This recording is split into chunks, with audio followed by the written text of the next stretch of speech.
Hi hello welcome back to my village vlogs. నేనైతే village tour అని చెప్పేసి ఒక పార్ట్ 1 తీసిన కదా, అది నేను అనుకున్న వ్యూస్ రాకపోయినా అనుకున్న దానికన్నా ఎక్కువ రెస్పాన్స్ అండ్ సపోర్ట్ వచ్చింది. ఆ సపోర్ట్ వచ్చే పార్ట్ 2 తీయమన్నారు. సో పార్ట్ 2 తీయాలని చెప్పేసి చినుకులు వర్షం పడుతున్నా గానీ మీ అందరి కోసం అయితే పార్ట్ 2 తీయడానికి వెళ్తున్నా. నెక్స్ట్ అయితే పార్ట్ 2 చూపిస్తే కమాన్ వచ్చేయండి.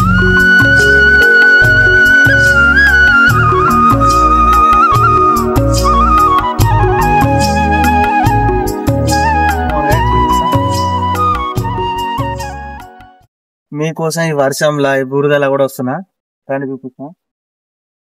ఇదేనండి వీరన్న దేవాలయం, యాదవ సోదరుల కులదైవం ఇది.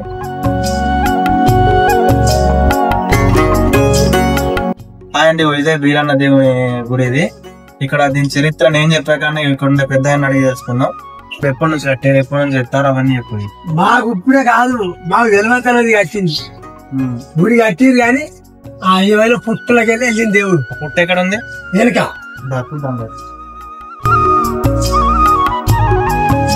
గుడి మాయడ కట్టుకున్నాం. అందుకే దేవుడు దేవుడు ఉండే ఉంటా దేవుడు పుట్టలు కాదు, ఒక బండ ఉండే, బండ కింద దేవుడు ఉండే. ఆ దేవుడిని తీసి అందులో పెట్టి గుడి కట్టి ఇక్కడ ఫస్ట్ ఇక్కడ వెళ్తే ఇళ్ళకి వెళ్ళి తీసి అక్కడ పెట్టి ఇక్కడ అంటే ఊర్లో చేస్తారా జాతరలో ఎక్కేమన్నా వేరే వేరే ఊర్లో చేస్తారా? మన ఇక్కడ నాడు ఉండిపోయారు మహారాష్ట్ర నుంచి కూడా ఇక్కడ కట్టారు. ఇది 5 ఏళ్ళకి ఒకసారి ఇక్కడ పెద్ద పట్టణం జరుగుతుంది, అన్ని చాలా ఘనంగా చేస్తారు. చూసారు కదా, నెక్స్ట్ ఇంకో ప్లేస్ అది చూపిస్తా. వీడియోని అయితే ఇక్కడ లాగేయను, వీడియోని అయితే మొత్తం చూడాలి. నెక్స్ట్ ఇంకో ప్లేస్ చూపిస్తా రండి. ఇగో ఇది అసలు చాలా ఫేమస్ అయిన ప్లేస్ ఇది, ఎందుకంటే అది మా ఇల్లు కాబట్టి. ఇగో ఇదే మా ఇల్లు. మా ఇల్లుకి ఎదురుగా ఉన్నదే పోచమ్మ టెంపుల్ ఉంటది. ఎవరైనా పోచమ్మ టెంపుల్ కాడికి డైరెక్ట్ మా ఇంటికి రావచ్చు. హలో అండి, కనిపిస్తుంది కదా, ఇదే ఫస్ట్ మాకు పోచమ్మ టెంపుల్. ఇది అంటే మేము చాలా చిన్న ఉన్నప్పుడు ఆ గుడి ఉండే. ఆ తర్వాత రాజకీయ కొన్ని వందల సంవత్సరాల క్రింద నుంచి ఉన్నట్టుంది అది. అంటే మాకు కూడా తెలియదు ఎప్పటి నుంచి ఉందో, అంత పురాతనమైన చెట్టు అది. దానిలోనే ఊడల్లా అన్ని దానిలో గుడిలోనే వెలిసినాయి. తర్వాత అంతా తీసుకుపోయి అయితే నెక్స్ట్ అక్కడ పక్కనే టెంపుల్ కనిపిస్తుందా, ఇది నాకు తెలుసు అండి ఎప్పుడు కట్టారో. దీనికి 100 ఏళ్ళ చరిత్ర అని చెప్పాను నేను. సరే అయితే రండి. దగ్గర 15 ఏళ్ళు అవుతుంది కావచ్చు ఇది కట్టి. ఇది మా ఊరి పోచమ్మ టెంపుల్. పోచమ్మ గుడి ఉందంటే కంపల్సరీ పోతురాజు గారు ఉంటారు, పోతురాజు స్వామి. ముందు దేవుడి గురించి చెప్పే ముందు ఏంటి అని చూస్తున్నారేమో, వీటిని చిలుకలు అంటారు. ఇవి ఎవరైనా కోరికలు తీరితే దాన్ని మొక్కుబడిగా పెట్టుకుంటారు. ఇట్లా ఆనవాయితీ ఇక్కడ చూసి కదా, పోచమ్మ తల్లి గుడి, పోచమ్మ తల్లి విగ్రహం, మా ఊరి పోచమ్మ తల్లి. ఇక్కడ మొక్కుంటే 100% కోరికలు తీరుతాయి. కోరిక తీరిన తర్వాత ఇట్లా చిలకలు అని చెప్పినా కదా, ఇట్లా వాళ్ళ మొక్కుబడి చూపిస్తారు. ఇగో ఇక్కడ తల్లిని చూసేది కదా. నాకు కూడా వ్యూస్ రావాలి, మిలియన్ సబ్స్క్రైబర్ రావాలని పోచమ్మ తల్లి రోజు మొక్కుతాను, రోజు ఇన్న కూర్చుంటా. కానీ అదైతే అయితలేదు. చాలా మంది సపోర్ట్ చేస్తున్నారు ఊర్లో వాళ్ళు. కాకపోతే నాకు బాధ ఏంటంటే మా ఊరు వాళ్ళు మాత్రమే సపోర్ట్ చేస్తున్నారు, మిగతా వాళ్ళ సపోర్ట్ వస్తలేదు. ఎంత వర్షంలో ఎంత కష్టపడి కంటెంట్ చేసినా మాక్సిమం 1000-2000 వ్యూస్ కన్నా ఎక్కువ వస్తలేవు. పోచమ్మ తల్లి దయదలుస్తుందో మీరు దయదలుస్తారో కానీ వ్యూస్ అయితే వచ్చినట్టు చూడరు.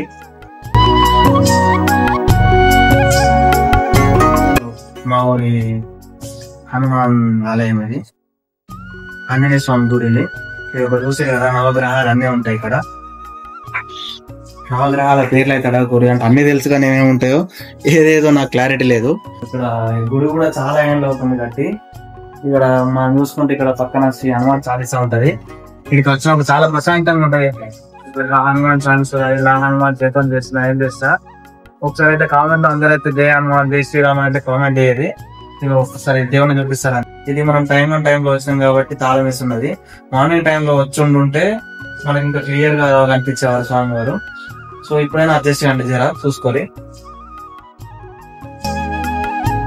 ఇగో చూసారు కదా హనుమాన్ ఆలయం ముందు, హనుమాన్ ఆలయం ముందు శివలింగం ఉంటది.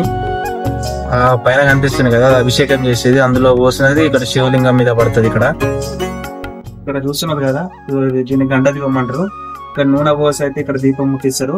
నెక్స్ట్ ఏదో పాలపూరక పెళ్లి ముందు రోజు ఇట్లా పాలపూరక పెడతారు కదా, ఇట్లా టెంపుల్ వచ్చి ఇట్లా పాలపూరక పెట్టడం ఇక్కడ ఆనవాయితీ. నెక్స్ట్ అయితే ఇక్కడ కనిపిస్తుంది రావి చెట్టు.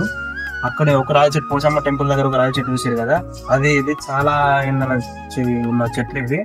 కొన్ని వందల ఏమి ఉండవచ్చు, మనకు కూడా క్లారిటీ లేదు. అది కదా ఇట్లా మొక్కోండి, శనిగ్రహ దోషాలు ఉండి ఎవరైనా ఉన్న వాళ్ళు ఇట్లా పొద్దున్న వచ్చి దారం కట్టి అట్లా పూజలు చేస్తారు ఈ చెట్టుకు రావి. ఇది పంప్ హౌస్ ఎంట్రన్స్. మనం చేపలు పట్టిన స్పాట్ అదే, కిందికి అది కూడా చూపిస్తారు తర్వాత. హాయ్ గైస్, ఇదైతే మా పంప్ హౌస్. క్లియర్ గా చూపిస్తా. ఇవి అక్కడ కనిపిస్తుంది చూసిరా, అది హెలీప్యాడ్. పెద్ద పెద్ద గెస్ట్లు, సీఎంలు, అప్పుడు కేసీఆర్ గానీ ఇప్పుడు రేవంత్ రెడ్డి గానీ ఎవరు వచ్చినా అక్కడ హెలీప్యాడ్ ఉంటది. రండి చూపిస్తా. హెలీప్యాడ్ అది. హెలీప్యాడ్ అంటే పెద్ద ఏముండదు, జస్ట్ మార్కింగ్ ఉంటది అంతే. చూడండి క్లియర్ గా కనిపిస్తుంది అక్కడ. ఇది ఒకటి, అక్కడ ఒకటి. H1 H2 అని రెండుగా రాసున్నాయి ఇక్కడ. ఇక్కడ ఏ గెస్ట్ వచ్చినా ఎవరు వచ్చినా ఇక్కడికి వచ్చిన తర్వాత ఇక్కడ నుంచి అటు వస్తారు. మీకు క్లియర్ గా చూపిస్తారండి. ఇది పంప్ హౌస్ లో మెయిన్. ఇది మా గోదావరి నది. ఇది గోదావరిలో నుంచి ఇప్పుడు రివర్స్ వస్తాయి కదా వాటర్. ఈ వాటర్ ని అంటే దీనికి మోటార్లు అవి సంబంధం లేదు. రివర్స్ వచ్చిన వాటర్ ని స్టోర్ చేసుకొని మళ్ళీ అక్కడికి వెళ్ళాక లిఫ్ట్ చేసుకొని అటు పంపిస్తారు. మళ్ళీ డ్యామ్ లో, ఎల్లంపల్లి డ్యామ్ లోనే కలుస్తాయి.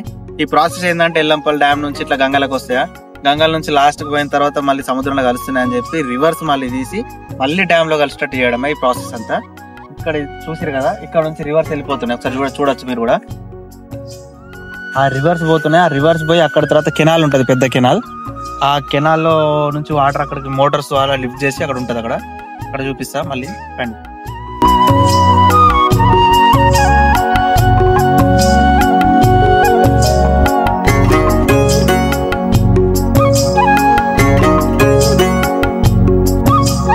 హలో గైస్, ఇది అందరూ మనం మొన్న చేపలు పట్టినాం గుర్తుందా? హాస్పాట్ ఇది మొత్తం వాటర్ తో నిండిపోయింది. అప్పుడు చూస్తే తక్కువ ఉంది కానీ ఇప్పుడు దగ్గర 2 తాడి చెట్ల లోతు కంటే ఎక్కువనే ఉంటది. ఇప్పుడు అక్కడ ఉండేవి సిరా, అక్కడ నుంచి ఈ కెనాల్లో స్టోర్ అయ్యి ఈ నుంచి మళ్ళీ లిఫ్ట్ ఇరిగేషన్ అన్నట్టు ఇటు నుంచి లేపి మళ్ళీ అటు మళ్ళీ డ్యామ్ లోనే పడుతుంది నీళ్ళు.